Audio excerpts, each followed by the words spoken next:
এই বাংলাদেশের মাটি কিন্তু অনেকটাই খাঁটি, আকর্ষণীয় জিনিস আছে, আপনারা অবশ্যই দেখবেন। এই যে দেখেন কাঁঠাল গাছ, অনেক ধরনের। কারণ আপনারা যারা এই যে আমাদের দক্ষিণ দিকে একটি গ্রাম দেখতেছেন, ওইদিকে আসসালামু আলাইকুম ওয়া রাহমাতুল্লাহি ওয়া বারাকাতুহু। প্রিয় দর্শক মন্ডলী, আজকে খুব আনন্দের সাথে বলছি, দীর্ঘ 6 মাস পর আমি আমার নিজ গ্রামে এসেছি এবং যে জায়গাটিতে এসেছি জায়গাটির নাম হয়েছে বাগনিমুড়া।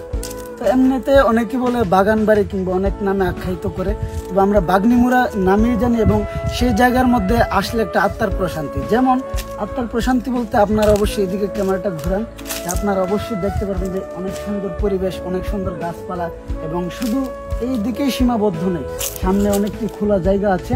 আমরা শৈশবকালে যেখানে খেলাধুলা করতাম এবং শৈশবকালের অনেক স্মৃতি এই জায়গার সাথে মিশে আছে। যে ধান ক্ষেত আছে এবং ধান ক্ষেতের সাথে এবং একটি খালও রয়েছে, যে খাল থেকে আমরা অনেক সময় মাছ উদ্ধার করতাম। ঠিক আছে, তো সব কিছু মিলিয়ে এই জায়গার পরিবেশটা একটা অনন্যতম এবং অনেকটাই সুন্দর, অনেকটাই মনোমুগ্ধকর। আমি মনে করি ব্রাহ্মণবাড়িয়া বিজয়নগরের মধ্যে খুব সুন্দর একটি জায়গা, এবং এই জায়গার সাথে অন্য কোনো জায়গার তুলনা দিলে হবে না, যে জায়গার সাথে না আমাদের শৈশবের অনেকটাই স্মৃতি মিশে আছে। এবং আপনারা দেখতে পারবেন যে এই যে এই জায়গাটি রয়েছে, সেই জায়গার মধ্যে কিন্তু এমনিতেই পড়ে আছে না জায়গাগুলো, এই জায়গার মধ্যে বাদাম সহ বিভিন্ন ধরনের শাকসবজিমূলক কৃষি করা হয়। ঠিক আছে, তো আজকে অনেকটাই নিজেকে লাকি মনে করছি যে দীর্ঘ 6 মাস পরে হলেও আল্লাহ তাআলা আমাকে এখানে আসার মতো, শৈশবের একটি স্মৃতিময় জায়গার মধ্যে এসে আসার মতো তৌফিক দান করেছেন, সেই শুকরিয়া তান আলহামদুলিল্লাহ।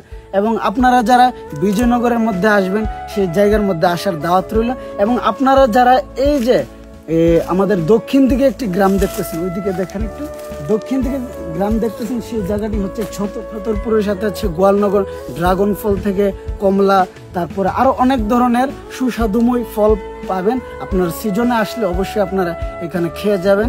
আমার পক্ষ থেকে আপনাদেরকে দাওয়াত করবেন। প্রিয় দর্শক, আজকে তারপরে আপনাদেরকে দেখাবো যে আমাদের এই বাগনিমুড়া থেকে আমাদের বাড়ি পর্যন্ত কি কি খুব আকর্ষণীয় জিনিস আছে, আপনারা অবশ্যই দেখবেন। এই যে দেখেন কাঁঠাল গাছ, অনেক ধরনের কাঁঠাল, বা আমাদের পিছনে ডানে বামে অনেক কিছু। এই যে দেখেন আম গাছ, মানে আমাদের ব্রাহ্মণবাড়িয়ার পিছনে কি নাই, সবকিছু আলহামদুলিল্লাহ আছে। ঠিক আছে, এখানে কাঁঠাল গাছ আছে।